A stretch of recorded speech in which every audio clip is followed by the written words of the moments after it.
Shalom jemaat yang dikasihi oleh Tuhan Yesus Kristus. Terpujilah Allah kita yang telah memberikan kita kebebasan untuk memuji dan memuliakan Allah kita pada pagi hari ini. Marilah kita dengan hati yang penuh rendah hati dan penuh ucapan syukur, kita masuk di dalam ibadah pada pagi hari ini.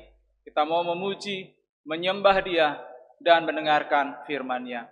Sebelum kita memulai ibadah kita, marilah kita mengambil satu teduh sejenak.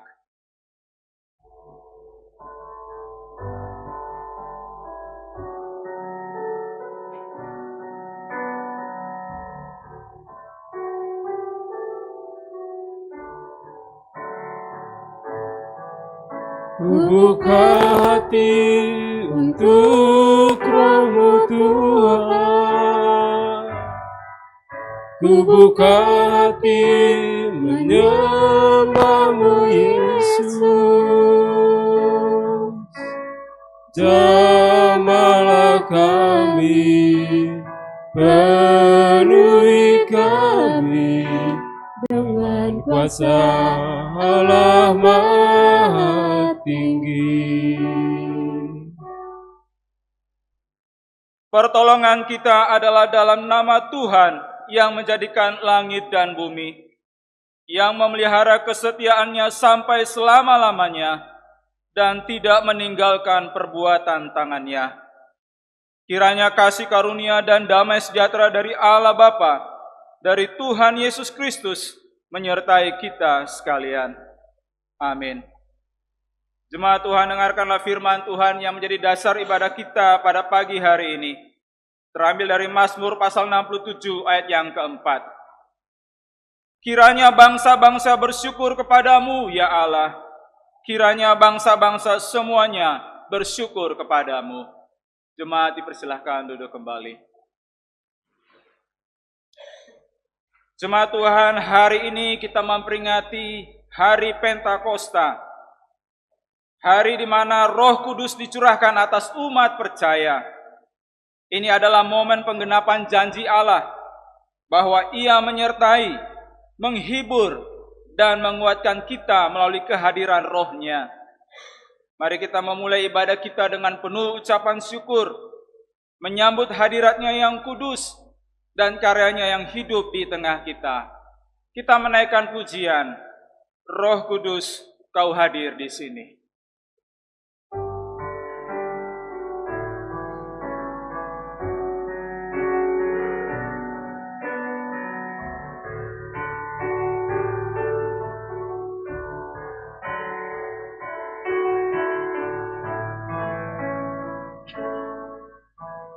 Roh Kudus, Kau hadir di sini. Roh Kudus, Kau mengasihiku.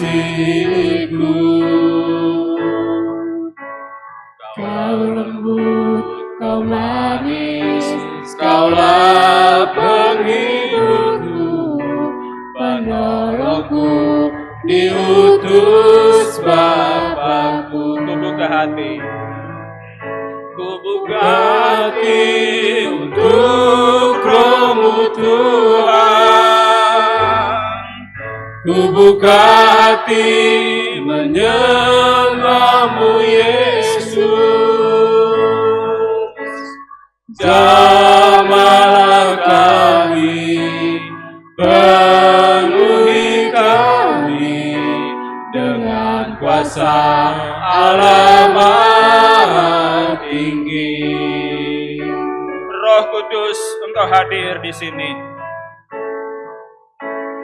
Roh Kudus, Kau hadir di sini. Roh Kudus, Kau mengasihiku. Kau lembut, Kau manis, Kaulah penghiburku, penolongku, diutus Bapa. Kami buka hati Tuhan. Ku buka hati untuk Roh-Mu Tuhan. Ku buka hati menyembahmu Yesus. Jamahlah kami, penuhi kami dengan kuasa Almighty.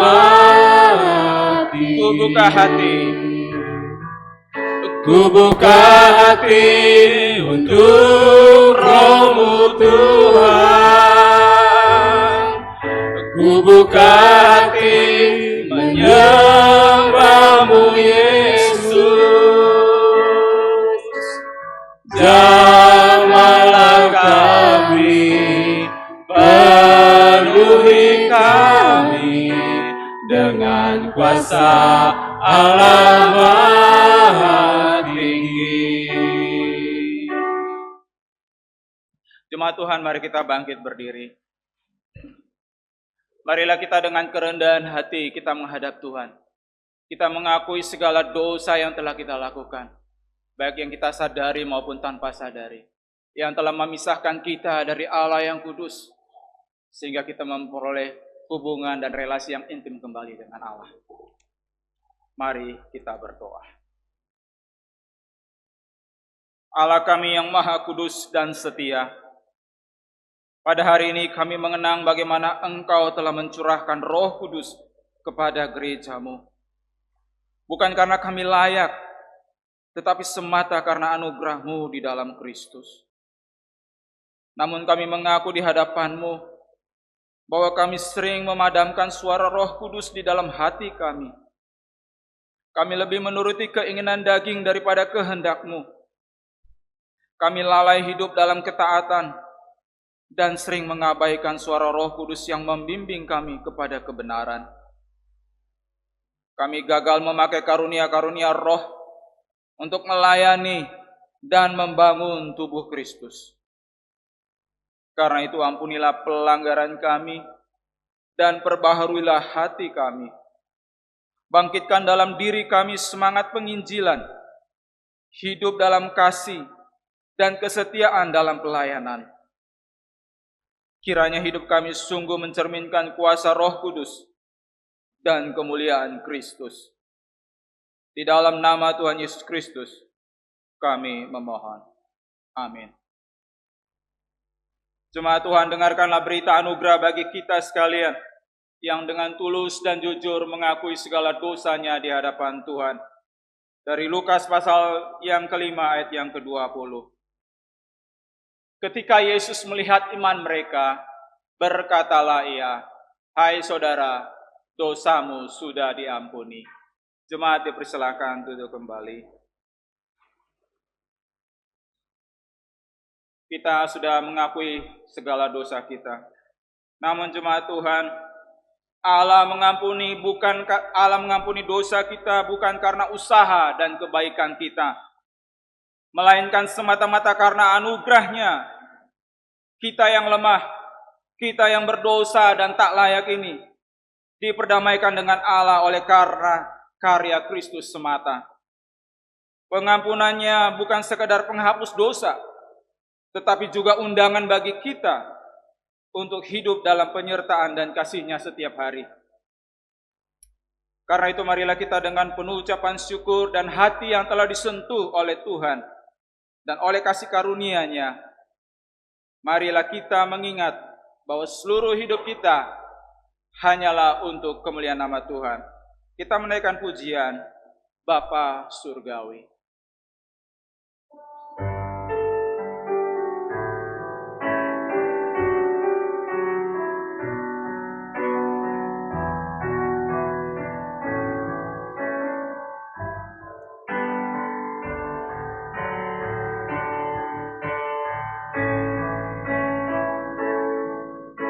Bapa Surgawi, ajarku mengenal betapa dalamnya kasih-Mu. Bapa Surgawi, buatku mengerti betapa kasih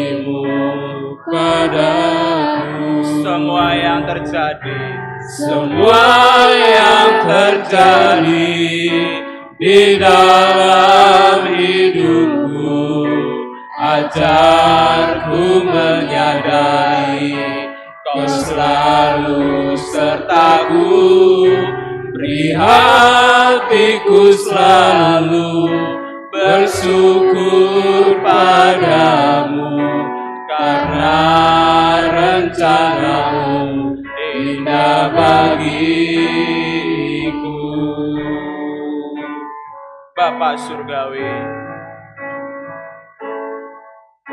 Bapa Surgawi, ajarku mengenal betapa dalamnya kasih. amin Tuhan. Bapa Surgawi, buatku mengerti betapa kasih-Mu padaku.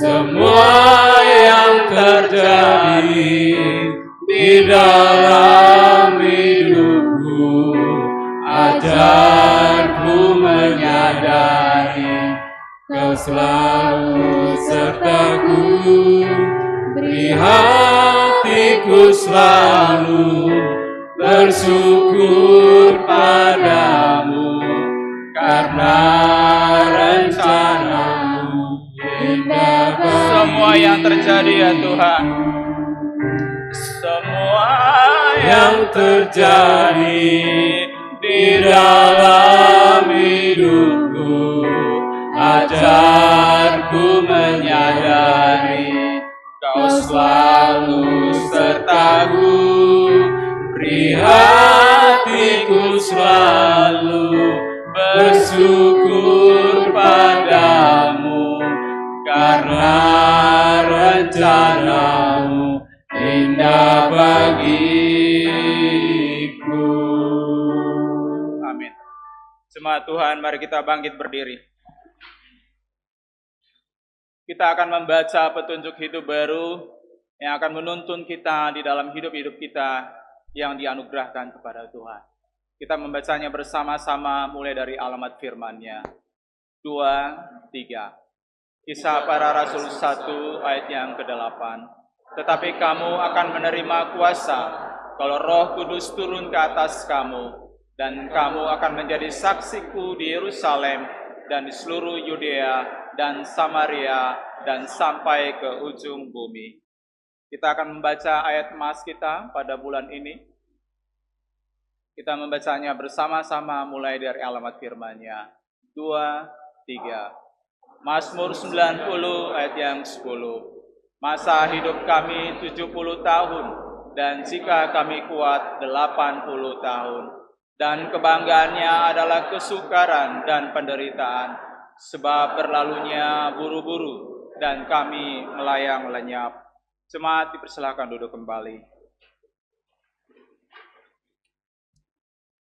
Jemaat Tuhan, kedatangan Roh Kudus pada hari Pentakosta bukanlah peristiwa kebetulan, melainkan penggenapan janji Allah yang kekal.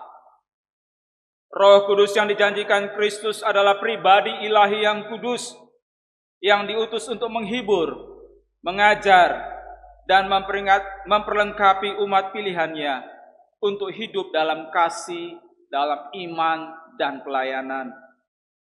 Sebagaimana gereja mula-mula menerima kuasa dari tempat tinggi dan dimampukan untuk memberitakan Injil kepada segala bangsa, kita juga pada hari ini dipanggil untuk bangkit dan bersaksi, karena Roh Penghibur telah datang dan diam di dalam diri kita. Pujian PPRA nomor 311, Roh Penghibur datang.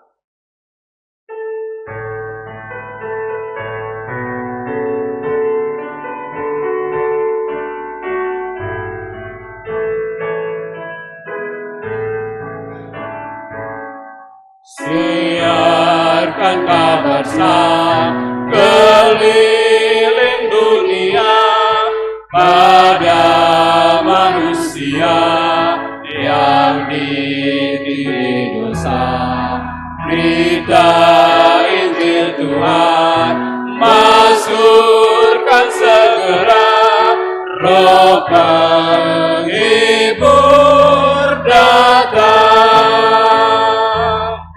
Roh penghibur datang, Roh penghibur datang, Roh yang dari surga, akan janji Allah.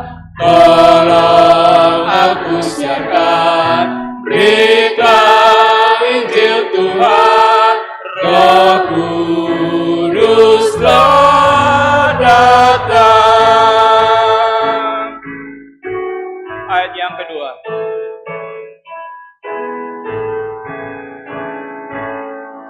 Gereja bangunlah, sehati bekerja, pergi kemanapun, tolong yang berdosa, puasalah lenyaplah, nampak surga mulia, Roh penghibur datang. Roh penghibur datang, Roh penghibur datang, Roh yang dari surga, genapkan janji Allah. Tolong aku siarkan berita Injil Tuhan, Roh Kuduslah datang. Ayat yang ketiga.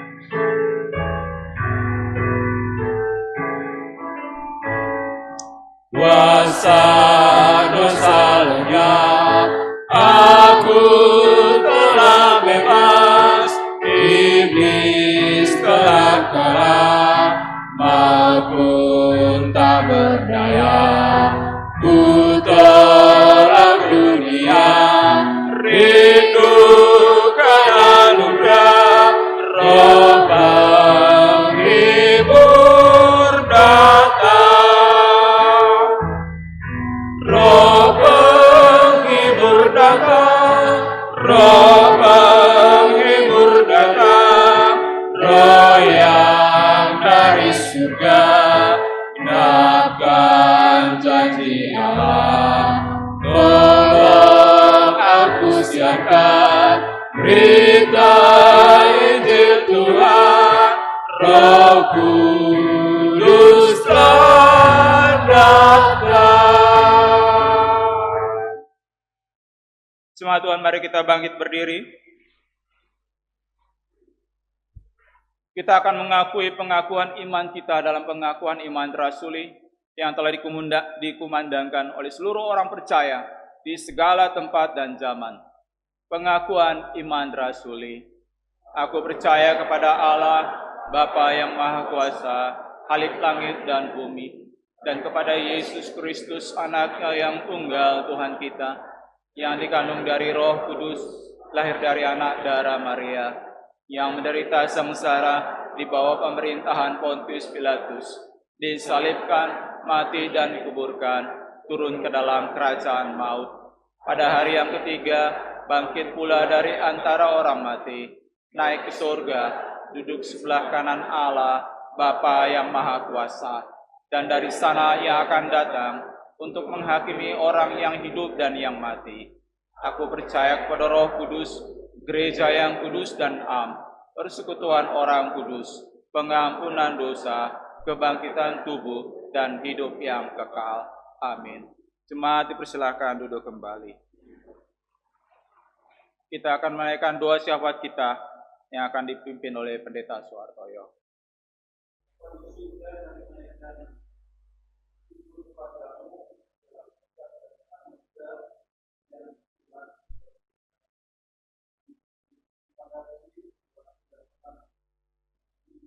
Kami, Tuhan, senantiasa memelihara hidup kami. Kami datang di hadapan Tuhan menyerahkan segenap kebutuhan-kebutuhan gerejamu ke dalam tangan Tuhan. Kiranya Tuhan terus mencukupi dan menyediakan dan kami sebagai jemaat juga tetap setia di dalam memberikan persembahan-persembahan. Kami berdoa juga untuk kebutuhan pelayan-pelayan Tuhan ke depan, khususnya gembala sidang di tempat ini. Kiranya Tuhan sendiri yang akan mengutus hamba-hambamu untuk melayani di tempat ini. Tuhan berikan gerejamu seorang gembala yang baik untuk ke depan. Bapa di surga, kami juga berdoa saat ini bagi segala apa yang dilakukan oleh pemerintahan negara kami Indonesia. Kiranya Tuhan memberkati dan Tuhan menolong pemerintahan berjalan dengan baik, dengan aman. Kami berdoa untuk tokoh-tokoh politik, untuk semua yang terlibat di dalam dunia pemerintahan di Indonesia ini. Mereka lebih mengedepankan akan persatuan, kesatuan untuk membangun negara ini. Kalau ada persoalan-persoalan, biarlah mereka tidak menggunakan kesempatan itu untuk saling menjatuhkan, tetapi toleransi, keadilan, asas-asas hukum tetap ditegakkan dengan baik ya Bapa. Kami berdoa kiranya Tuhan menolong, memberkati juga untuk anak-anak remaja pemuda yang siang hari ini sampai besok siang akan mengadakan retreat semalam di Senggigi. Tuhan memberkati agar anak-anak kami juga dapat mengikuti dengan baik dan mereka diperlengkapi dan diberkati. Kami juga berdoa saat ini bagi jemaat kami yang lemah tubuh, yang saat ini sedang melakukan pengobatan. Kami berdoa terus untuk Ibu Ayi. Kami berdoa juga untuk pemulihan Ibu Luh pasca jatuh. Tuhan sendiri akan memulihkan dan Tuhan sendiri yang akan memberkati keluarga yang merawatnya. Demikian juga untuk jemaat kami yang lemah tubuh, yang sakit, kiranya Tuhan menjamah mereka satu persatu. Kami juga berdoa, mungkin ada di antara kami yang ketika datang beribadah pada hari ini penuh pergumulan, penuh persoalan. Biarlah hari Pentakosta yang kami rayakan pada saat ini mengingatkan kami bahwa roh penghibur diberikan kepada kami. Kami tidak yatim piatu, kami tidak sendirian. Ada Roh Kudus yang akan menyertai kami dan membimbing serta memimpin kehidupan kami. Kiranya Allah Roh Kudus menjadi andalan kami untuk menjadi pandu pemimpin di dalam setiap pergumulan-pergumulan hidup kami. Terima kasih Bapa di surga, kami berdoa dan berserah di dalam nama Tuhan Yesus. Amin.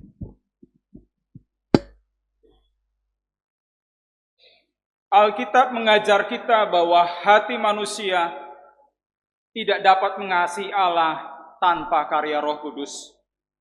Kita percaya bahwa hanya oleh inisiatif Allah, melalui karya Roh Kudus, hati kita yang beku dapat dihidupkan untuk kemuliaan Tuhan. Sebagaimana Allah mencurahkan roh-Nya di hari Pentakosta, demikian juga kita rindu agar api yang sama mengobarkan dan menggerakkan kita untuk hidup giat bagi namanya. Kita akan menaikkan pujian PPRC nomor 242 4 kali. Pertama kita nyanyikan semua, yang kedua pria, yang ketiga wanita, dan keempat kita nyanyikan bersama-sama. Api Roh Kudus.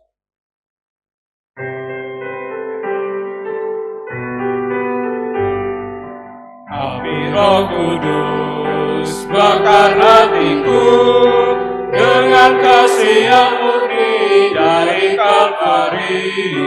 Roh Pentakosta, giat bagi namamu. Api Roh Kudus bakar hatiku. Pria. Api Roh Kudus bakar hatiku dengan kasih yang murni dari Kalvari. Roh Pentakosta, giat bagi namamu. Api Roh Kudus bakar hatiku. Wanita. Api Roh Kudus bakar hatiku dengan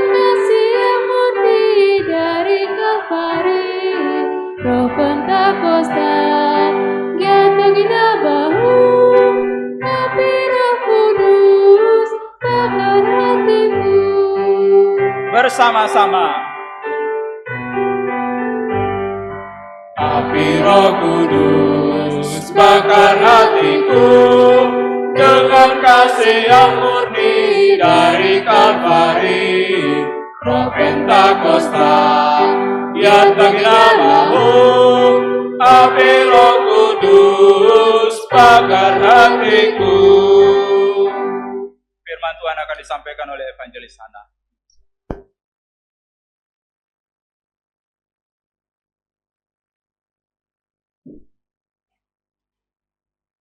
Mari kita bersatu dalam doa. Bapa di dalam kerajaan surga, kiranya Roh Kudus-Mu turun dan mengurapi setiap kami ya Tuhan, sehingga kami boleh memahami firman Tuhan yang ada, dan kami boleh tergerak untuk melakukannya di dalam kehidupan kami. Kiranya Roh Kudus-Mu menolong dan memampukan kami di dalam penyampaian firman Tuhan pada pagi hari ini. Di dalam nama Tuhan Yesus Kristus, kami berdoa dan mengucapkan syukur. Haleluya. Amin. Shalom, selamat pagi Bapak Ibu yang dikasihi Tuhan. Pada hari ini kita bersyukur bersama-sama kita boleh mengadakan ibadah Pentakosta yang mengingatkan kepada setiap kita bahwa Tuhan terus hadir, menolong dan melindungi kehidupan kita. Saya mengajak mari bersama-sama kita buka firman Tuhan di dalam Kisah Para Rasul pasal yang kedua.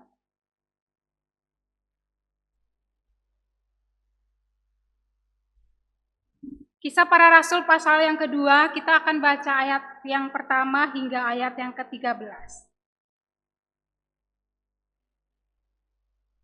Sekali lagi, Kisah Para Rasul pasal yang kedua, kita baca ayat pertama hingga ayat yang ke-13. Kita baca bergantian, saya baca ayat pertama, Bapak Ibu ayat yang kedua, demikian hingga ayat yang ke-13. Dengan perikop Pentakosta, ayat pertama, ketika tiba hari Pentakosta, semua orang percaya berkumpul di satu tempat.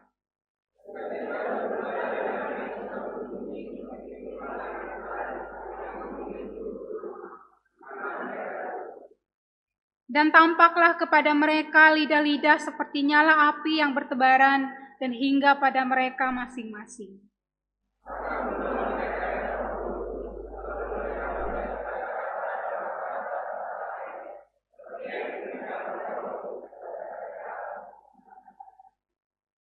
Waktu itu di Yerusalem diam orang-orang Yahudi yang saleh dari segala bangsa di bawah kolong langit.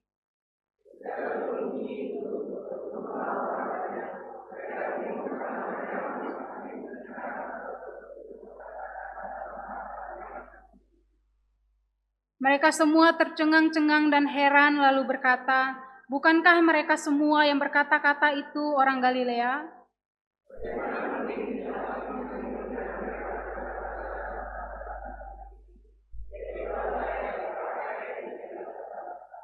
Kita orang Partia, Media, Elam, penduduk Mesopotamia, Yudea dan Kapadokia, Pontus dan Asia.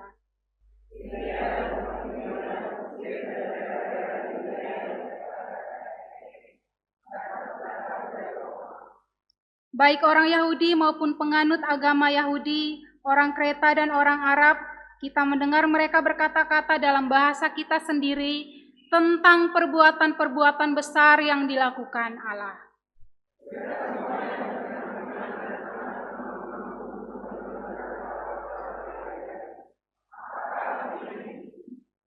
Tetapi orang lain menyindir mereka sedang mabuk oleh anggur manis. Demikian firman Tuhan. Bapak Ibu jemaat yang dikasihi oleh Tuhan, ketika beberapa saat sebelum Tuhan naik ke surga atau Tuhan terangkat ke surga, Tuhan itu memberikan satu janji kepada para murid, satu perintah kepada para murid. Perintah yang Tuhan berikan adalah Tuhan katakan kepada para murid supaya mereka itu jangan meninggalkan Yerusalem. Di slide setelahnya Tuhan katakan kepada para murid, jangan kalian itu meninggalkan Yerusalem. Jadi pada saat itu setelah Yesus terangkat ke surga, para murid dan semua orang percaya pada saat itu mereka pergi ke Yerusalem dan berdiam di sana. Kalau Bapak Ibu perhatikan di pasal 1 itu mengatakan mereka menanti-nanti kedatangan Roh Kudus, mereka menanti-nanti penggenapan dari janji yang telah Yesus berikan sebelumnya. Nah Bapak Ibu yang dikasihi oleh Tuhan, kita perhatikan di ayat yang keempat itu dikatakan, di ayat yang kelima itu dikatakan bahwa pada saat itu di Yerusalem itu sedang banyak sekali orang dari berbagai tempat, dari berbagai kota, orang-orang Yahudi, orang-orang beragama Yahudi datang dan berkumpul di Yerusalem. Apa yang mereka lakukan?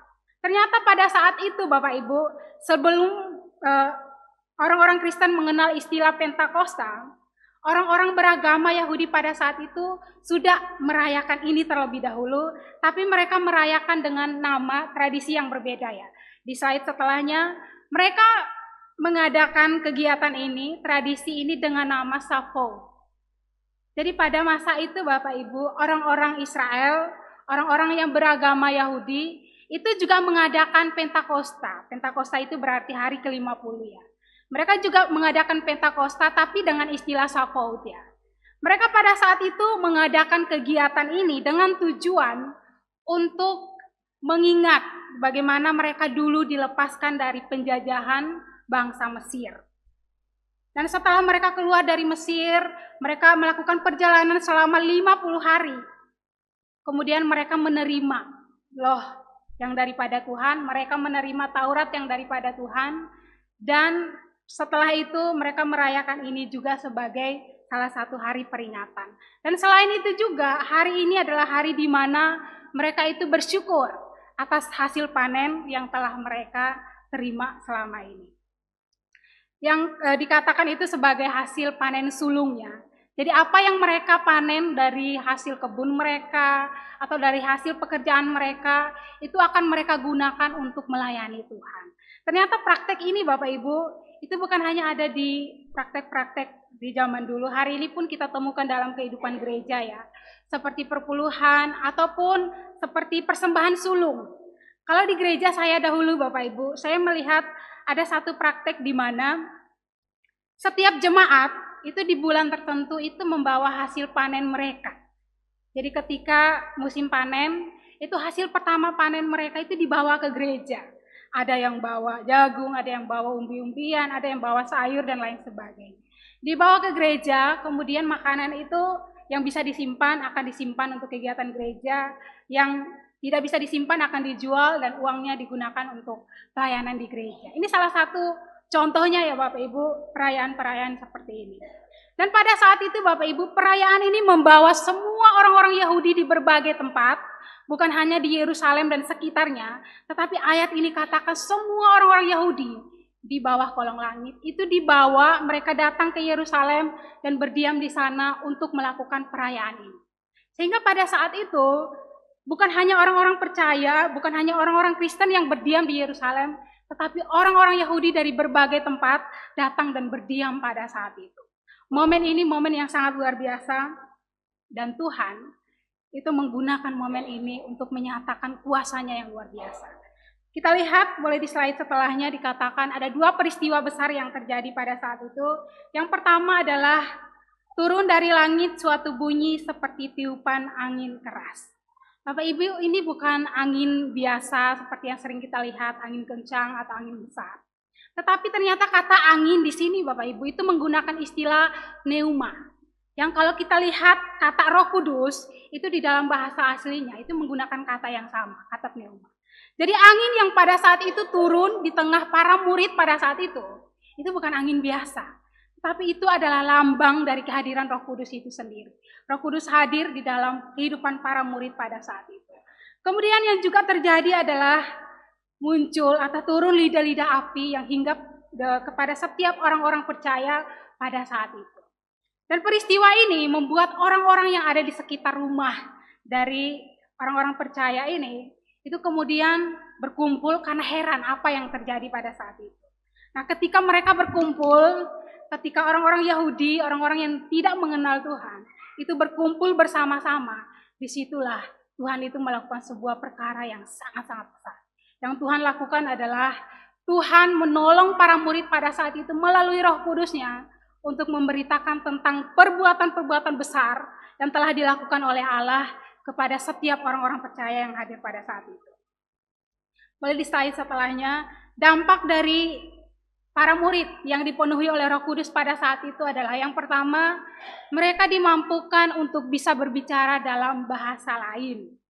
Sekali lagi, mereka dimampukan untuk bisa berbicara dalam bahasa lain. Nah, Bapak Ibu, saya sendiri pernah pelayanan di sebuah gereja, bukan gereja Reform, yang juga cukup menekankan tentang bahasa roh. Saya ingat sekali ketika saya awal masuk ke gereja itu, di sore hari saya dikasih tugas, dikatakan besok doa pagi kamu mimpin pujian ya. Saya pikir mimpin pujian seperti biasa. Tapi kemudian dikatakan nanti kamu ada penyembahannya gitu. Nah, ini suatu hal yang baru ya. Jadi saya lihat lama-lama ya bisa mengikuti. Tetapi setelah pelayanan beberapa lama, saya itu dengar satu pertanyaan ya yang cukup mengusik saya. Kamu kok belum bisa bahasa roh? Karena pada saat itu setiap kali ibadah itu selalu ada bahasa-bahasa roh seperti itu. Orang berbicara yang katanya mereka berbicara dalam bahasa roh. Saya ketika dengar perkataan itu juga cukup buat saya nggak nyaman ya dengan pertanyaan seperti itu. Tetapi kalau kita melihat teks ini Bapak Ibu, ketika menjelaskan bahwa para murid itu berbicara dalam bahasa roh, para murid itu dipenuhi oleh Roh Kudus, itu memampukan mereka berbicara dalam bahasa yang mampu untuk dimengerti. Bukan bahasa yang hanya dimengerti oleh orang itu sendiri atau bahasa yang dikarang oleh orang itu sendiri. Tetapi bahasa yang mampu dimengerti oleh orang-orang yang ada di sekitar. Bapak Ibu, kalau kita lihat penjelasan ini dikatakan bahwa para murid atau orang-orang percaya pada saat itu sebagian besar adalah orang Galilea. Yang pastinya mereka itu berbicara dalam bahasa Galilea. Tapi pada saat itu Bapak Ibu, mereka dimampukan untuk bisa berbicara di dalam bahasa Partia, dalam bahasa Media, bahasa Elam, Mesopotamia, dan bahasa-bahasa lain. Jadi seperti contoh saya orang Kupang, tapi saya dimampukan bisa ngomong bahasa Medan, contoh. Saya dimampukan bisa ngomong bahasa Ambon, contoh. Padahal sebelumnya saya itu tidak bisa. Nah, inilah yang dialami oleh para murid, oleh orang-orang percaya pada saat itu. Jadi Roh Kudus yang memenuhi kehidupan mereka, itu memampukan mereka untuk bisa berkata-kata dalam bahasa lain, tetapi yang lebih penting daripada itu Bapak Ibu, itu adalah isi dari apa yang mereka katakan. Sekali lagi, isi dari apa yang mereka katakan. Kita seringkali mungkin mendengar bahasa-bahasa roh yang kita sendiri itu nggak tahu arti atau maknanya apa ya. Ketika pelayanan di gereja yang sama ini Bapak Ibu, saya punya salah satu rekan yang kami itu sama-sama suka nonton bahasa Korea. Jadi saya itu tahu beberapa kata di dalam bahasa Korea, termasuk beberapa kata yang kata kasar ya dalam bahasa Korea, karena ketika nonton itu seringkali itu nyantol dan teringat. Ketika kami suatu kali ketika doa, orang-orang di sekitar itu berbahasa bahasa roh ya mereka katakan. Kemudian saya sama teman itu kita duduk berdampingan, bersebelahan. Kami sama-sama dari gereja yang ya cukup tidak terbiasa dengan hal seperti ini, jadi kami saat itu berdoa dan ya menikmati seperti itu. Tiba-tiba Bapak Ibu, di tengah bahasa, mereka berbicara dalam bahasa roh itu, tiba-tiba saya dengar satu kata yang saya tahu ini bahasa Korea yang saya tahu maknanya. Itu kata kasar ya di dalam bahasa Korea yang saya tidak perlu sebut maknanya. Saya sama teman saya langsung buka mata saling lihat dan itu kami saat itu tertawa ya Bapak Ibu. Setelah itu keluar juga, itu ngakaknya luar biasa. Jadi Bapak Ibu yang dikasih oleh Tuhan, bahasa yang dimaksudkan pada saat itu adalah bahasa yang bisa dimengerti, bahasa yang bisa dipahami. Jadi Bapak Ibu yang dikasih oleh Tuhan, para murid pada saat itu memperkatakan firman Tuhan, memperkatakan tentang kebaikan dan perbuatan Tuhan di dalam berbagai bahasa kepada para murid pada saat itu, kepada orang-orang yang tidak mengenal Tuhan pada saat itu. Maka pada hari itu Bapak Ibu di slide setelahnya, pada hari itu dikatakan bahwa semua orang dari berbagai tempat itu mendapat kesempatan untuk mendengar Injil di dalam bahasa mereka yang mereka itu bisa pahami dan mereka itu bisa mengerti. Jadi itu luar biasanya Tuhan ya, bekerja di dalam momen yang sangat luar biasa itu. Para orang-orang yang hadir pada saat itu punya kesempatan untuk mendengar Injil di dalam bahasa mereka. Sehingga itu bisa membuat mereka itu lebih bisa menerima, lebih bisa memahami apa yang mereka dengar pada saat itu. Itulah pekerjaan Roh Kudus Bapak Ibu. Roh Kudus bekerja di dalam keteraturan, Roh Kudus bekerja di dalam cara-cara yang bisa untuk dimengerti, bisa dipahami. Jadi Bapak Ibu yang dikasih oleh Tuhan, inilah yang terjadi kepada para murid pada saat itu. Kemudian dampak juga yang lain yang dialami oleh para murid adalah Petrus pada saat itu mampu berkhotbah dengan berani di depan banyak orang. Kalau Bapak Ibu perhatikan pasal 1, kemudian di dalam akhir dari kisah Yohanes, itu para murid masih dalam ketakutan yang luar biasa ya Bapak Ibu. Mereka dalam ketakutan yang masih luar biasa, mereka bersembunyi dari orang-orang lain yang bukan orang Kristen karena mereka masih takut. Tetapi pada saat itu Bapak Ibu, di tengah orang-orang yang tidak mengenal Tuhan pada saat itu, dikatakan kurang lebih 3.000 orang yang hadir pada saat itu, tentu yang percaya dan yang tidak percaya, yang hadir pada saat itu, Petrus itu dikatakan dia dengan berani berdiri dan dia berkhotbah di depan banyak orang. Jadi Roh Kudus yang hadir pada saat itu membuat para murid semakin berani untuk menunjukkan iman mereka, semakin berani untuk memperkatakan firman Tuhan kepada banyak orang. Dan kalau kita melihat dari pimpinan Roh Kudus juga melalui khotbah Petrus, itu kemudian mendorong, membawa banyak orang itu mengenal Tuhan, menyesali dosa mereka dan kemudian bertobat. Kalau kita perhatikan di pasal yang keempat, di pasal yang kedua, ayat 41 itu dikatakan kurang lebih itu 3.000 orang yang bertobat pada saat itu. Mereka bukan hanya menyesal dengan dosa mereka, mereka memberi diri dibaptis dan kemudian mereka hidup di dalam pertumbuhan iman dan juga bertumbuh di dalam komunitas. Bapak Ibu yang dikasih oleh Tuhan, ini dampak yang diterima oleh para murid, yang diterima oleh orang-orang percaya pada saat itu ketika Roh Kudus itu turun di dalam kehidupan mereka. Ketika Roh Kudus itu memenuhi kehidupan mereka. Maka hari ini Bapak Ibu yang menjadi penerapan bagi setiap kita, apa yang kita maknai ketika kita itu memperingati tentang peristiwa Pentakosta. Yang pertama, kita belajar bersama-sama bahwa melalui peristiwa Pentakosta atau melalui peristiwa turunnya Roh Kudus, kita itu diingatkan bersama-sama bahwa kita tidak pernah ditinggalkan sendiri. Bapak Ibu, kalau kita perhatikan di pasal 14, Yohanes 14 ayat yang ke-18, itu adalah malam terakhir sebelum Yesus ditangkap dan Yesus akan mati dan meninggalkan para murid. Di malam terakhir itu selain Tuhan itu mendoakan mereka, Tuhan itu juga memberikan kalimat-kalimat penguatan. Salah satu yang Tuhan katakan adalah, aku tidak akan meninggalkan kamu sebagai yatim piatu. Aku datang kembali kepadamu.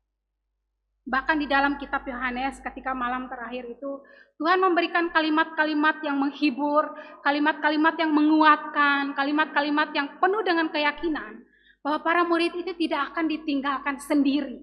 Mereka tidak akan melayani sendiri, tetapi akan ditolong, akan dijaga, akan disertai oleh Tuhan.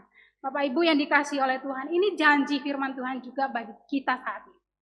Ketika kita percaya bahwa Roh Kudus itu telah diberikan kepada setiap orang percaya, bahwa Roh Kudus itu telah Tuhan anugerahkan di dalam kehidupan kita, maka kita juga harus yakin Bapak Ibu, bahwa kita tidak pernah sendiri. Jangan kita berpikir bahwa kita itu melangkah sendiri Bapak Ibu.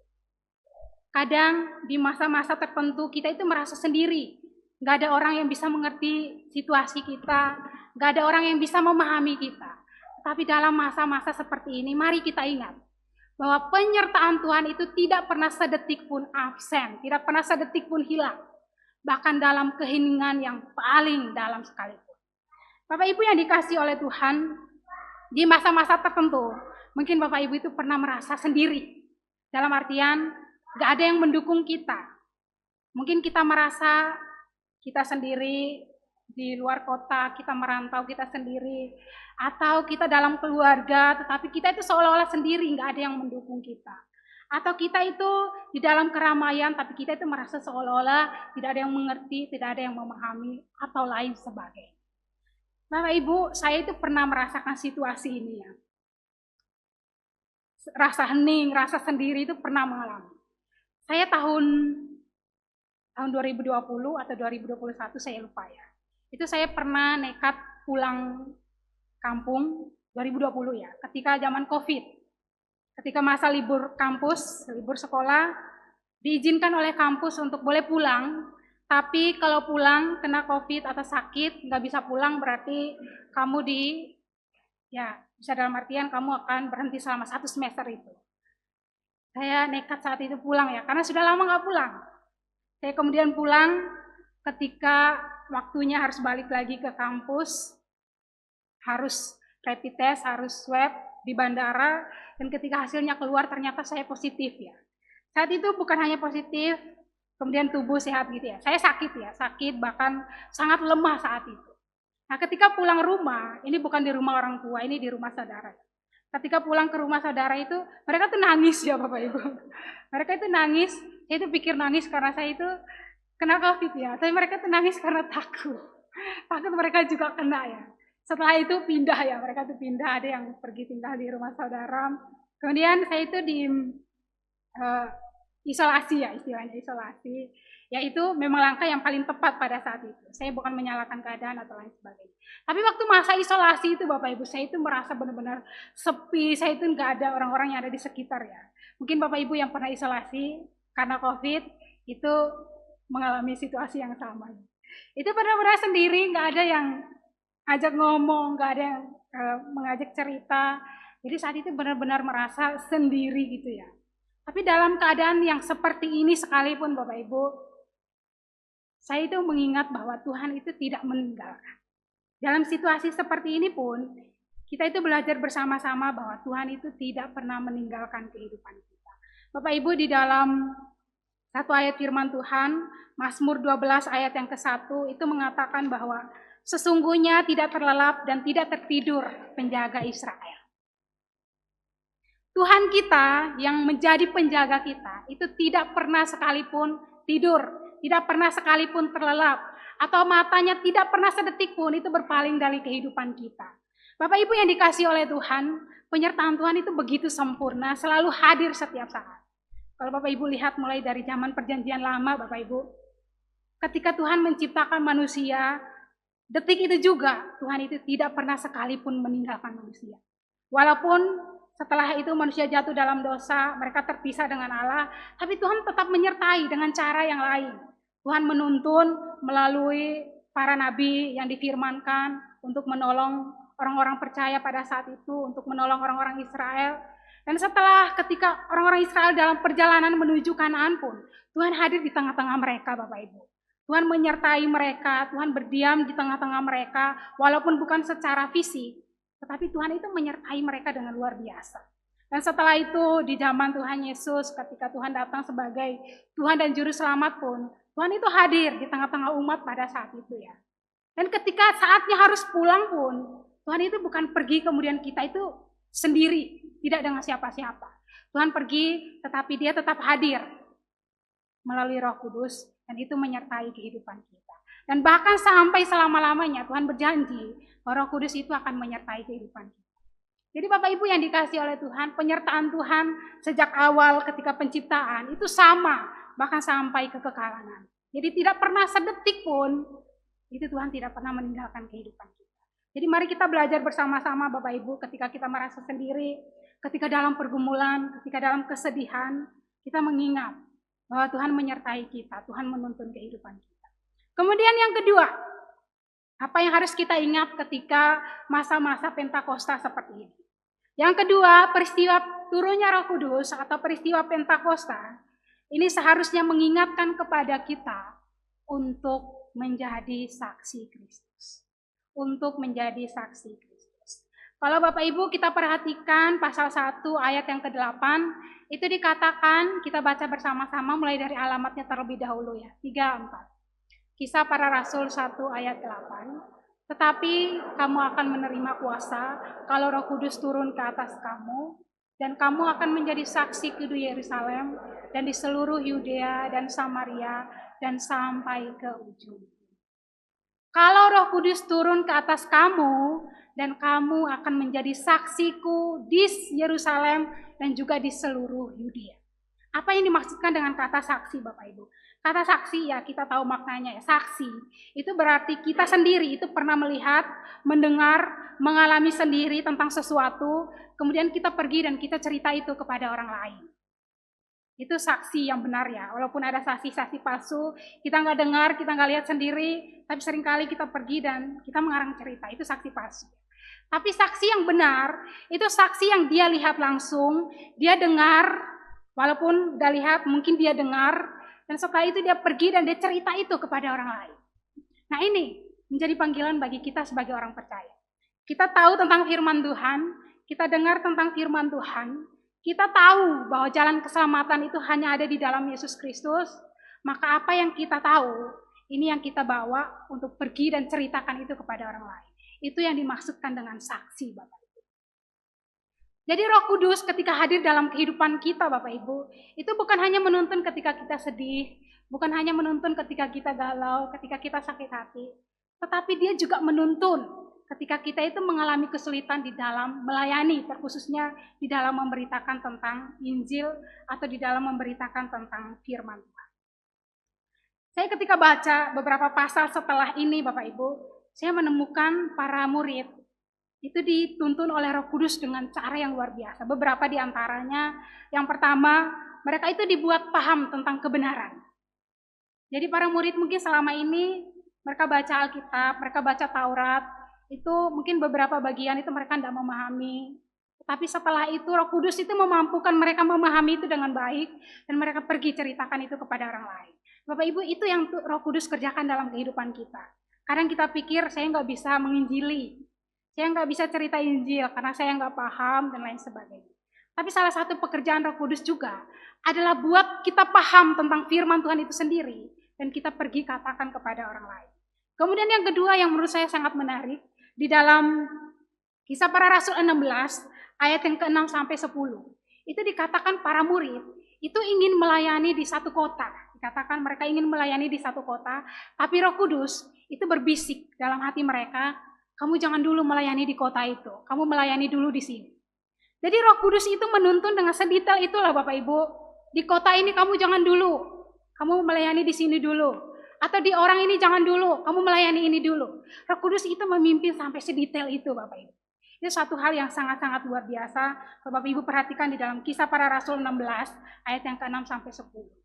Jadi Roh Kudus itu menuntun dengan sangat detail seperti itu ya Bapak Ibu. Dituntun dengan sangat baik. Kemudian juga dikatakan Roh Kudus itu memberi karunia-karunia rohani kepada orang percaya untuk melakukan pelayanan mereka. Inilah yang dikerjakan oleh Roh Kudus. Saya pernah dengar satu khotbah dan saya setuju dengan khotbah ini. Dia katakan bahwa kita sebagai orang percaya itu seringkali meremehkan pekerjaan Roh Kudus.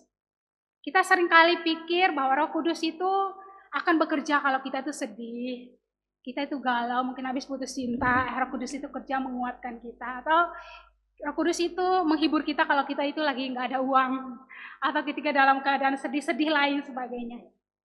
Tetapi peran Roh Kudus itu jauh lebih penting daripada itu Bapak Ibu.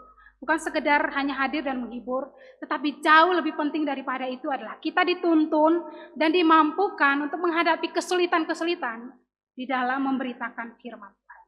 Nah Bapak Ibu yang dikasihi oleh Tuhan, poin kedua tentang menjadi saksi, memberitakan Injil, ini tentu bukan hanya untuk Bapak Ibu. Saya sendiri pun, saya melihat semakin kesini kok, semakin jarang ya cerita Injil kepada orang lain.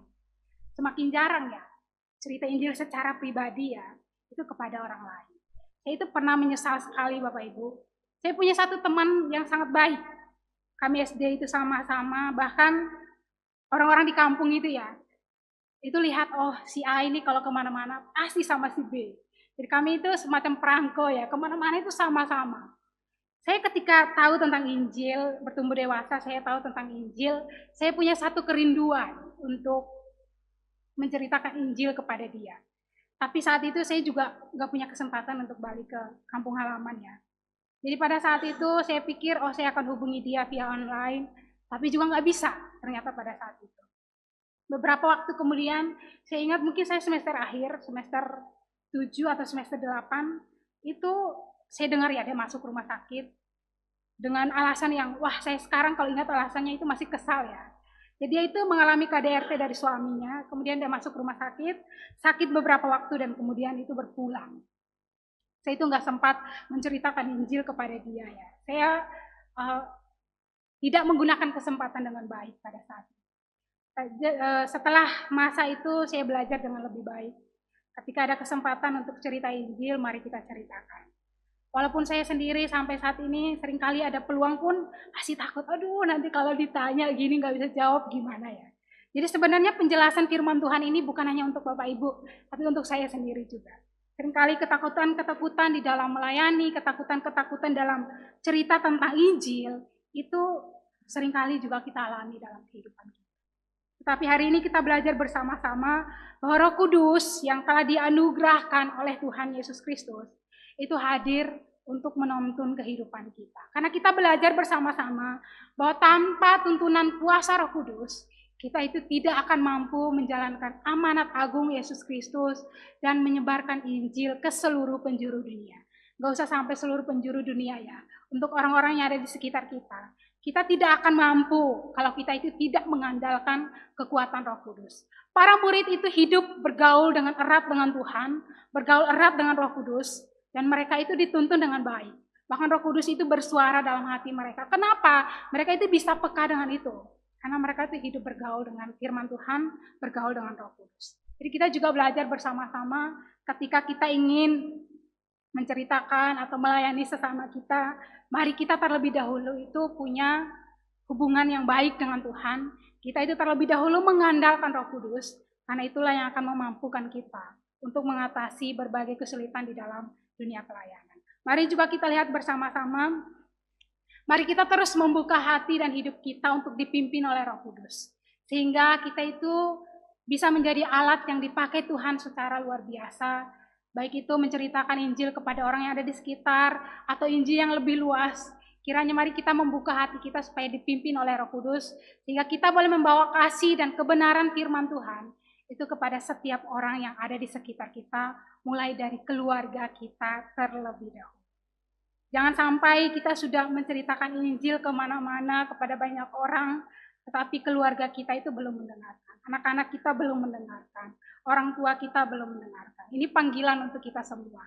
Kita start dari keluarga, kita start dari orang terdekat, dan setelah itu kita pergi dan menceritakan itu lebih luas kepada orang-orang yang ada di sekitar kita.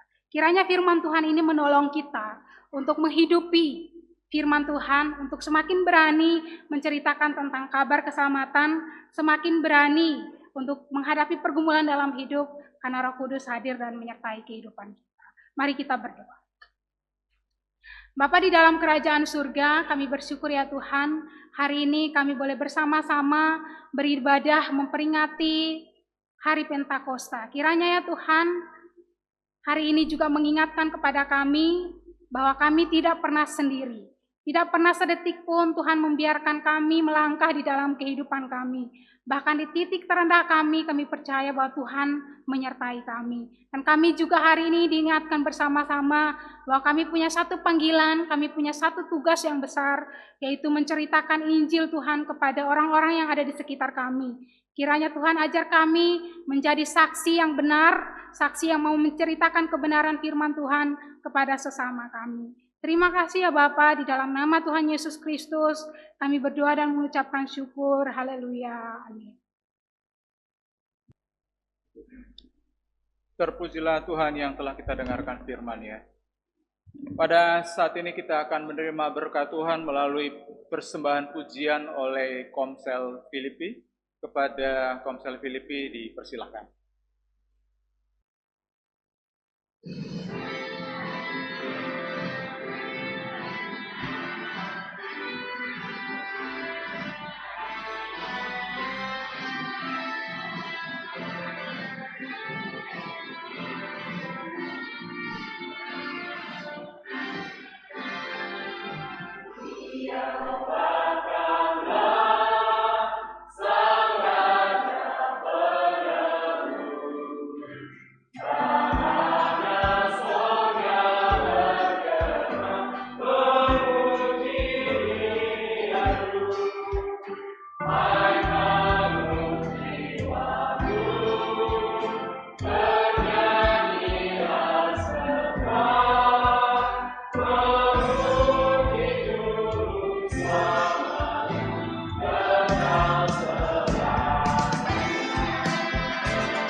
terima kasih untuk anggota Komsel Filipi yang telah mempersembahkan pujian untuk kita. Kita akan memberikan korban syukur kita untuk Tuhan. Marilah kita memberikan yang terbaik untuk Tuhan. Sebelum kita memberikan persembahan kita, dengarkanlah firman Tuhan dari 1 Korintus 15 ayat yang ke-58. Karena itu saudara-saudaraku yang kekasih, berdirilah teguh, jangan goyah, dan giatlah selalu dalam pekerjaan Tuhan, sebab kamu tahu bahwa dalam persekutuan dengan Tuhan, jeripayamu tidak sia-sia. Sambil kantong persembahan dijalankan, kita menaikkan pujian PPRC nomor 6, dikenal sebagai orang Kristen.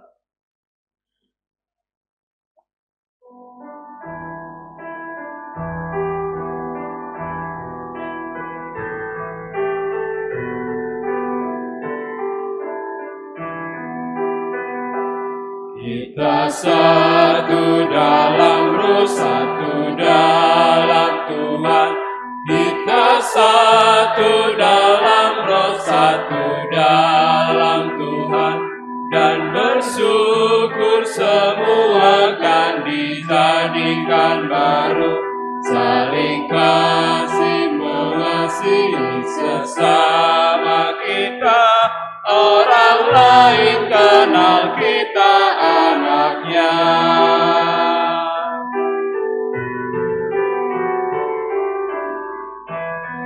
Kedua, kita kerja bersama, kerja bagi Tuhan.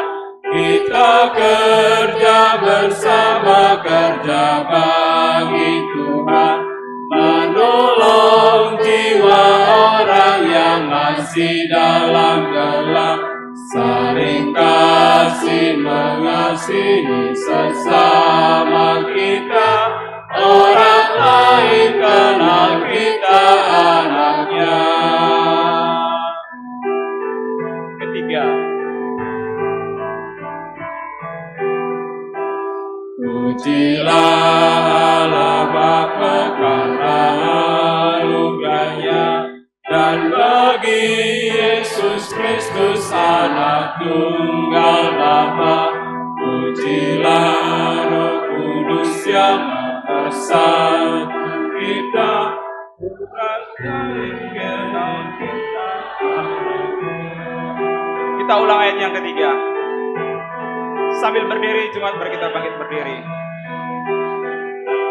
Pujilah Allah Bapa karena anugerahnya, dan bagi Yesus Kristus Anak Tunggal Bapa.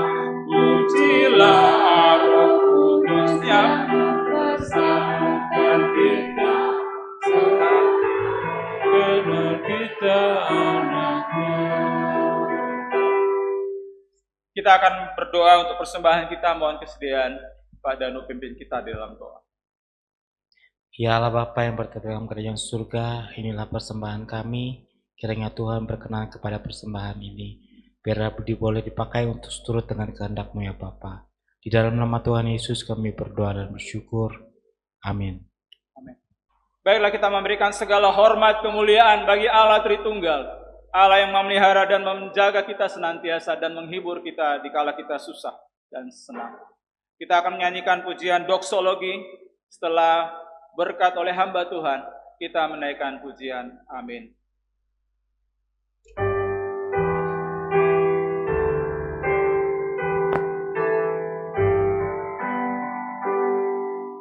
Puji Allah Bapa Putra, puji Allah Roh Kudus, ketiganya yang esa. Oh, selamat sumber berkat. Amin.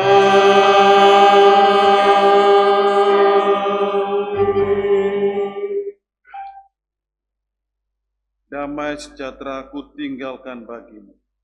damai sejahtera-Ku kuberikan kepadamu, dan apa yang kuberikan tidak seperti yang diberikan oleh dunia kepadamu. Janganlah gelisah dan gentar hati. Terimalah berkat Tuhan. Kiranya kasih yang abadi yang kekal dari Allah Bapa di surga yang mulia, kiranya anugerah keselamatan di dalam Tuhan kita Yesus Kristus, kiranya penyertaan damai yang abadi yang datangnya dari Allah Roh Kudus menyertai hidupmu sekalian, mulai hari ini sampai Maranatha, Tuhan Yesus datang yang kedua kali. Amin.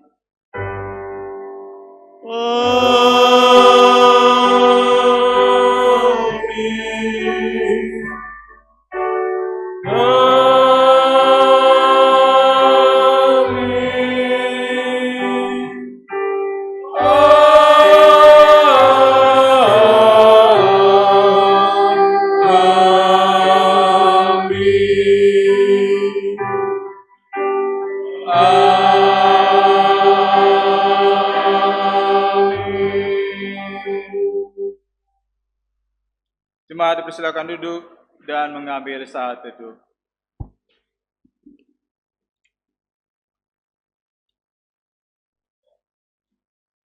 Ibadah kita telah selesai. Selamat hari Minggu. Tuhan Yesus memberkati.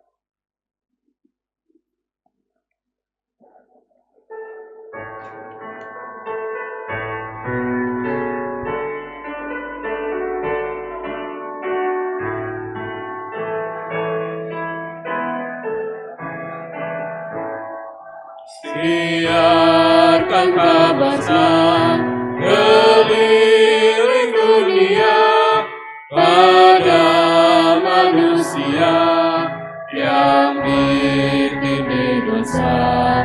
Berita Injil Tuhan masyurkan segera, Roh penghibur datang.